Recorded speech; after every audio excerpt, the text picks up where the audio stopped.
মৰমৰ ছাত্ৰ ছাত্ৰীসকল মই তোমালোকৰ লগত আসামিজ পেপাৰৰ কেইটামান কথা আলোচনা কৰিম কাৰণ আমাৰ মিডিয়াম বুলি কথা নাই দুইটা মিডিয়ামতে ইংলিছ আৰু অসমীয়া দুইটা মিডিয়ামতে ছাত্ৰ ছাত্ৰী অসমীয়ালৈ অলপমান চিন্তা থাকে টাইম মেনেজমেন্টৰ কথা যেটো টাইম কনজিউমিং হয় গতে কি ধৰণে আমি পেপাৰখন কৰিলে আগবাঢ়িব পাৰিম বা সময়ত আমাৰ হ'ব কাৰণ যেহেতু আমাৰ অসমীয়াত 100 পোৱা ছাত্ৰ ছাত্ৰী প্ৰতি বছৰে দেখা যায় আৰু লেটাৰ যথেষ্ট ছাত্ৰ ছাত্ৰীয়ে পায় এতিয়া আমাৰ পেপাৰখন কেনেকুৱা ধৰণৰ হ'ব আৰু কিমান দীঘল হ'ব আৰু আমি কি ভুলগিটা কৰিব নালাগিব প্ৰথম কথা হ'ল আমাৰ পেপাৰখনত তোমালোকৰ দিব গ্ৰুপ এ আৰু গ্ৰুপ বি আমি প্ৰথমতে চাব লাগিব যে দিব গ্ৰুপ এ আৰু গ্ৰুপ বি আৰু তাৰ লগত থাকিব গ্ৰুপ সি কিন্তু এতিয়া কথা হৈছে কি আমাৰ গ্ৰুপ এ টো কম্পালসৰি আৰু B2 জনে গ্ৰুপ A কৰিব B কৰিব আৰু কিছুমানে A2 হৈছে আমাৰ কম্পালসৰি কিন্তু কিছুমানৰ ক্ষেত্ৰত কি হ'ব গ্ৰুপ A আৰু গ্ৰুপ C কৰিব A আৰু A+C কৰিব আৰু বাকি বহুতে কৰিব A+B গতিকে আমাৰ A গ্ৰুপত থাকিব 75 আৰু B গ্ৰুপত থাকিব 25 টোটাল হ'ব 100 আৰু B A আৰু C কৰিলো কি একটা কথাই হ'ব A গ্ৰুপত হ'ব 75 C গ্ৰুপত হ'ব 25 এটা কথা হ'ল কি পেপাৰখন কেনেকুৱা হ'ব মই আগতেও কৈছো যে তোমালোকৰ পেপাৰখনত একদম নিশ্চিন্ত তোমালোকৰ 5 মাৰ্ক হ'ব 30 100 ৰ ভিতৰত 30 এফৰ ভিতৰত তোমালোকে 30 পালে পাস কৰিবা আৰু তোমালোকক মই গ্ৰামাৰৰ বহুতটা ক্লাস দিছলে গ্ৰামাৰবোৰ কৰিব ইমান ইচ্ছা নকৰা কিন্তু গ্ৰামাৰবোৰ কৰিবা আৰু তোমালোকৰ অসমীয়া প্ৰশ্নবিলাক বহুত দীঘল থাকে তোমালোকক টেকনিক কিটা শিকাই দিও ধৰিলা তোমালোকৰ যদি আহে যে এজন উদ্যোগী অৰ্থাৎ এন্টাৰপ্ৰেনাৰ কৰ্মহী নিবনুৱা যথা ক্ষুদ্ৰ ব্যৱধান কি তোমালোকে ইয়াত যদি অকল যদি এলাহ বুলি লিখি দিয়া তেতিয়াও তোমালোকক কিন্তু এক দিব কিন্তু যদি কোনো ছাত্ৰ ছাত্ৰীয়ে এজন উদ্যোগী আৰু এন্টাৰপ্ৰেনাৰ আৰু কৰ্মহী নিবনুৱাৰ মাজত থকা ক্ষুদ্ৰ ব্যৱধান হ'ল এলাহ এই বাক্যটো লিখতে তোমালোকৰ কিন্তু বহুতখিনি সময় যাব কিন্তু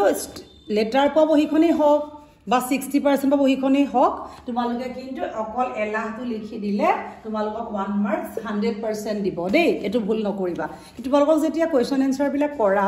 তেওঁলোকৰ পৰিপাটিৰ ডিসিপ্লিনৰ কাৰণে আমি শিকাও কিন্তু পৰীক্ষা তোমালোকে টাইমৰ কাৰণে অকল এনসাৰ লিখিবা কাৰণ ইয়াত আছে অতি সমু উত্তৰ দিয়া অতি সমু মানে কি তোমালোকে অকল উত্তৰ দিবা অজন্তাৰ ছবিবোৰত প্ৰকাশ পোৱা ভাৱবস্তু দুটা কি তোমালোকে এটা সমূহীয়া জীৱন হৈনাক জীৱন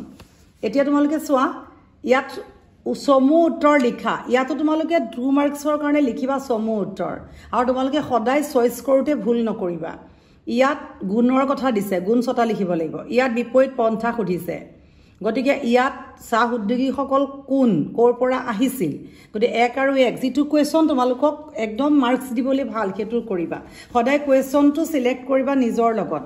যে তোমালোকে 2D পইণ্টটো সদায় লিখিবলৈ চাবা দেই আৰু এটা কথা তোমালোকে চাবা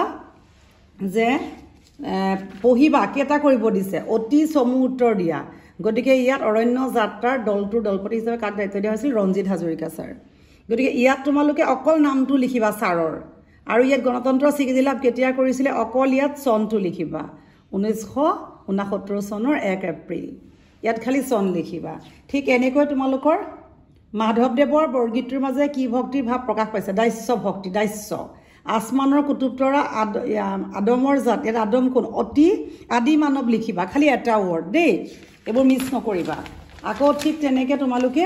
ইয়াত ঝুমুৰা কিখনৰ নাম লিখিব দিছে সুৰধৰা পম্পৰা গুছ ভূমিলাটো আৰু ভোজন বিহাৰ আৰু জিকিৰৰ কবিতাটো কবি আজান ফকীৰৰ সমপৰিচয় দিয়া এটো সমপৰিচয় দিলে অকমান সৰু হলে হয়তো সুৱা যিজনে চাব এক্সামিনাৰে মাৰ্কস কিমান দিব তুমি গম নেপোৱা বা তোমাৰো এনেকুৱা লাগিব আৰু লিখিব লাগিছিল নেকি যদি ইয়াত ৰচি ঝুমুৰা কিখন লিখি দিয়া আধা 2 100% তোমালোকে ঝুমুৰাত 2 পাবা আকৌ তোমালোকে চাবা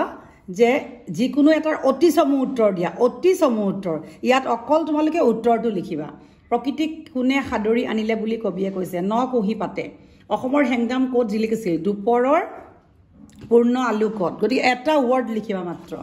তাৰপিছতে যিকোনো দুটাৰ সমু উত্তৰ দিয়া এও সমু উত্তৰেই দিবা সিলেক্ট কৰি লবা বহুত কিবা কিবি কথা অযথা নিলিখিবা ইয়াত চোৱা প্ৰশস্তি কবিতাটোত প্ৰকৃতি সুধাৰ মাজত কিদৰে সুন্দৰ সাধনা লুকাই আছে নহবা অসমীয়া কবিতাটোৰ মই অসমীয়া সাৰাংশ দুইটা কম্পেয়াৰ কৰি চাবা যিটোত তোমালোকৰ বেছি নম্বৰ পাবলৈ ভাল সেইটোহে তোমালোকে কৰিবা স্মাৰ্ট ৱৰ্ক কৰিবা আৰু গ্ৰামাৰ আজিকালি কিমান আহে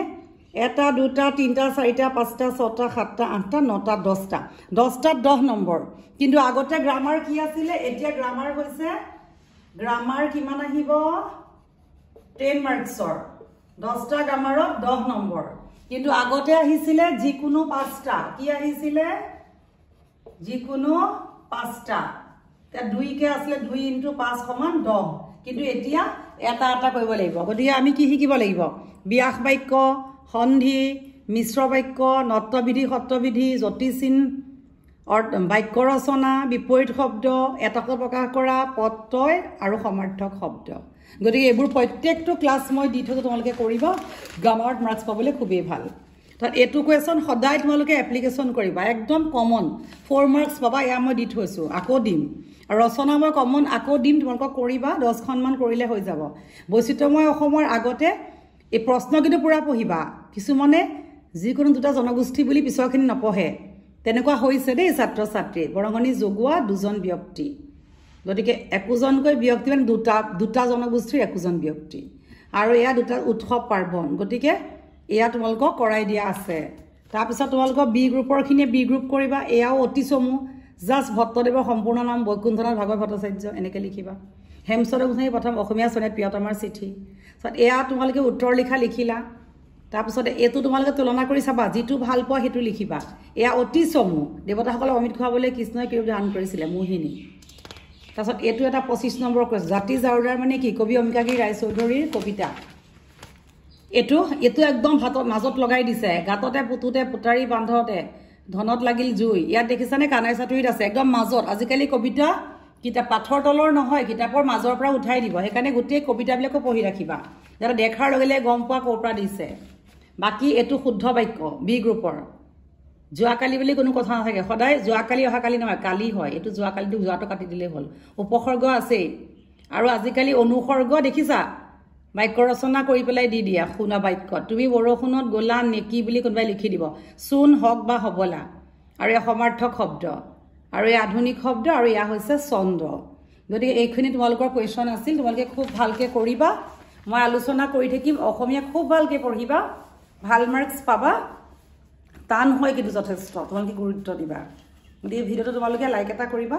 শ্বেয়াৰ কৰিবা লগৰ লগত সাবস্ক্ৰাইব কৰিবা থ্যাংক ইউ